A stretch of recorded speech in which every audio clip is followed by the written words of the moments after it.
again and welcome back to my channel. You already know the routine.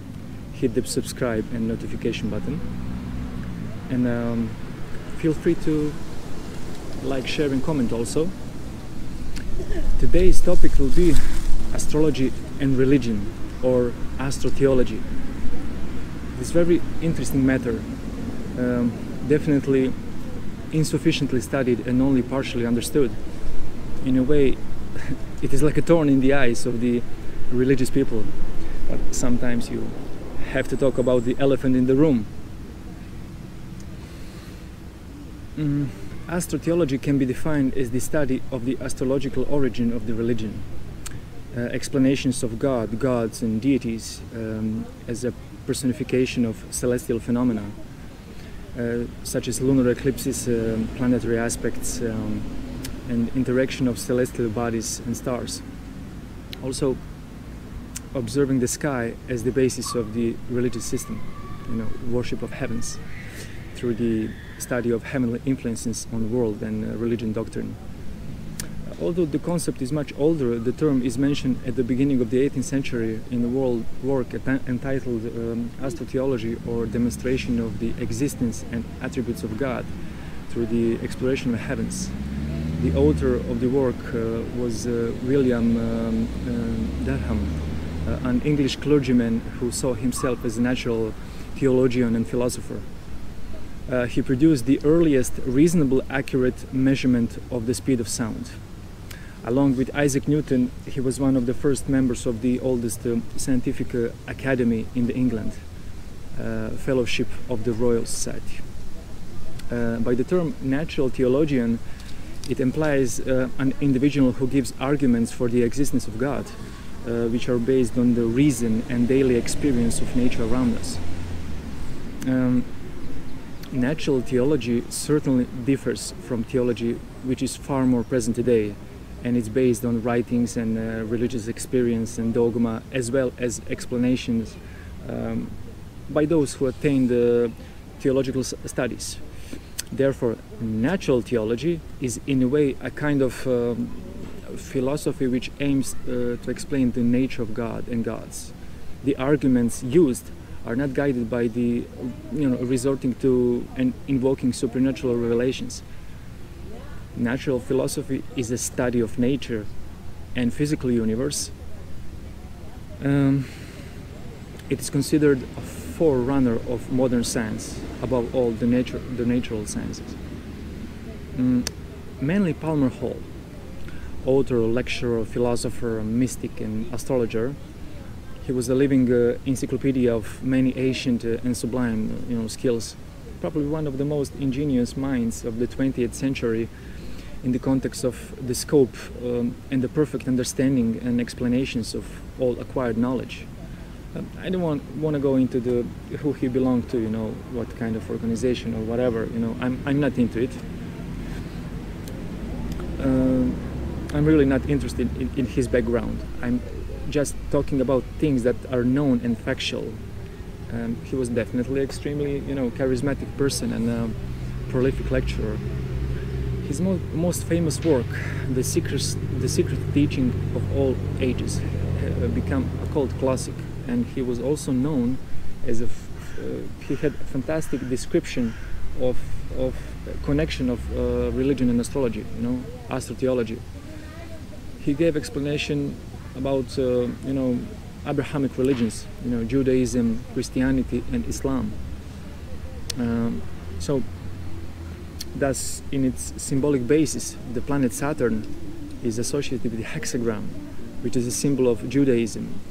And the day of the worship is Saturday, Saturday in English, Saturn's Day, the day of the Saturn. Very interesting. Additional explanation for the two triangles that are intertwined in the Star of David and thus form the shape of hexagram refers to the 7 planets in astrology. Saturn, Venus, Mars, Jupiter, Mercury, and the Moon are located at the 6 points. That is why it is 6-pointed star, and the Sun is in the center of the symbol. And another detail related to the Star of David It is a symbol that is on the flag of Israel, and it was used much earlier. It was known as the Seal of Solomon. But originally, that symbol of hexagram came from the east, specifically from the area of today's India. The real name is Shatkona. Shatkona represents the union of the divine male and female principle. Two triangles intertwined. The triangle pointing above, is the masculine principle, or Shiva, while the one that is directed downwards is the female principle, or Shakti. It is interesting that when we look at the depiction of Shiva as a cosmic dancer, as the Nataraja, when he's been awakened from that lethargy and meditative state,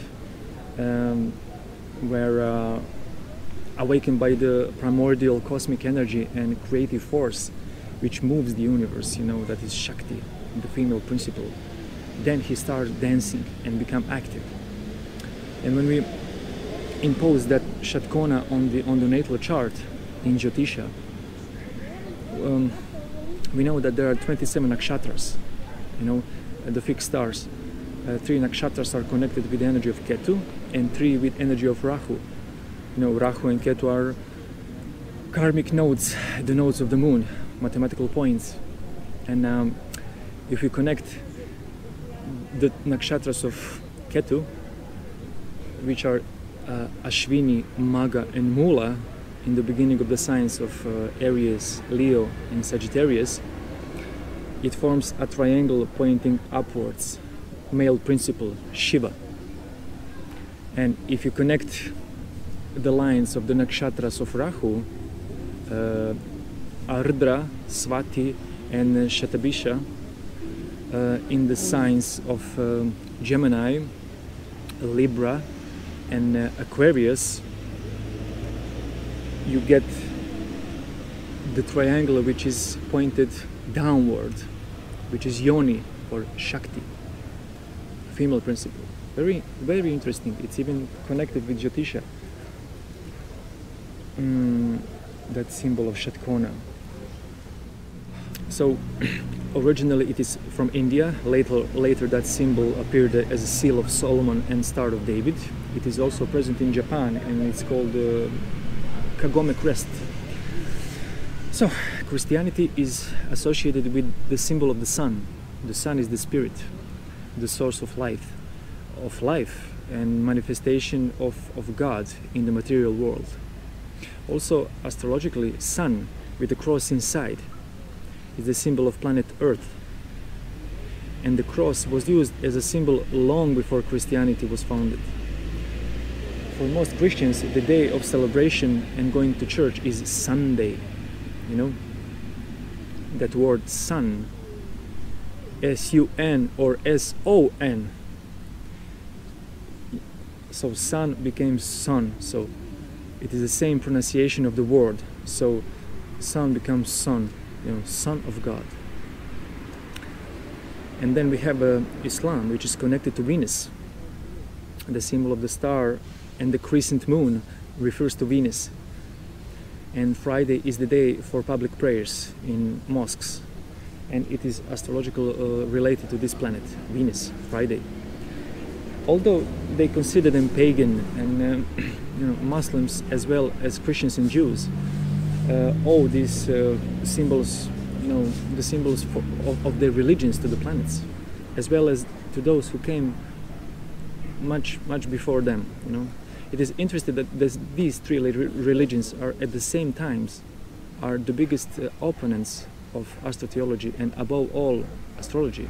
If you look from today's perspective, it is extremely hypocritical and unnatural.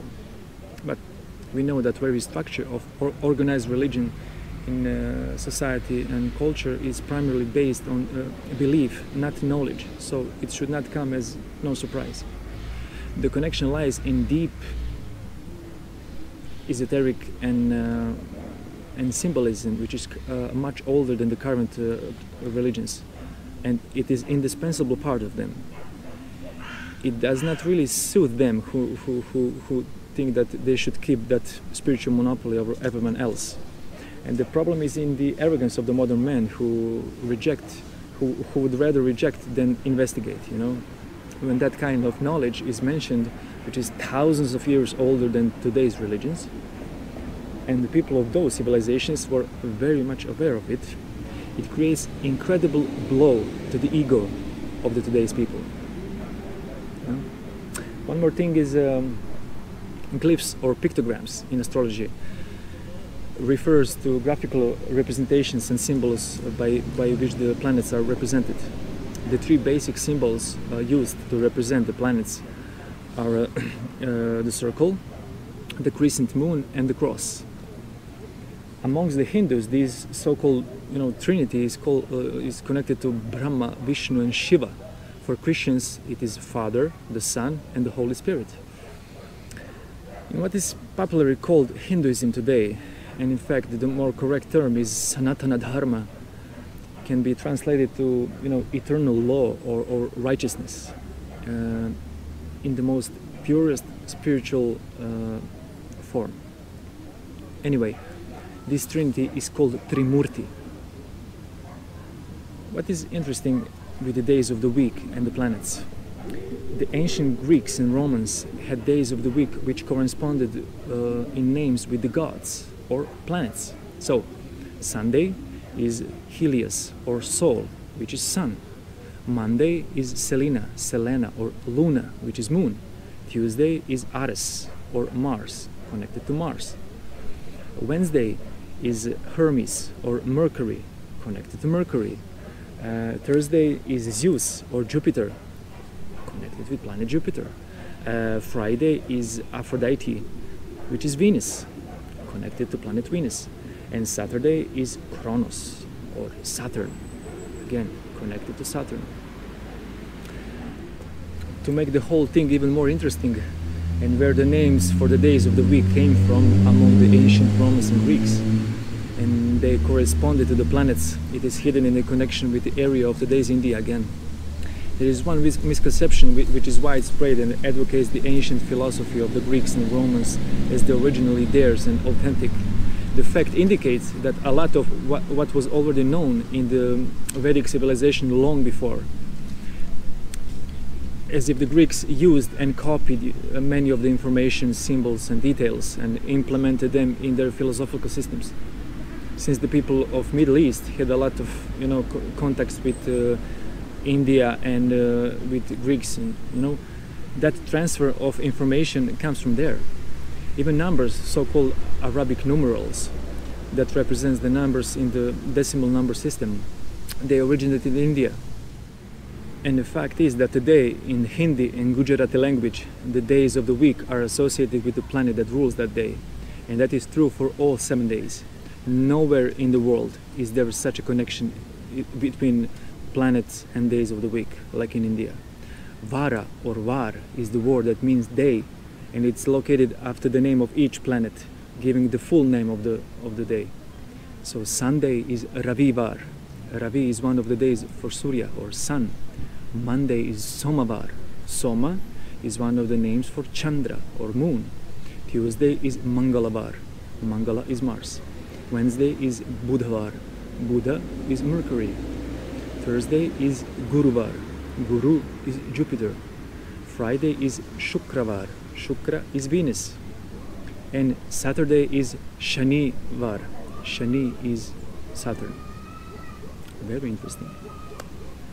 So, it will be enough for the first video. I will continue in the second and third with more interesting informations and some photos that I collected around the world that very well point the connection of the astrology with religion, which religion denies. So, thank you for your time and stay at peace.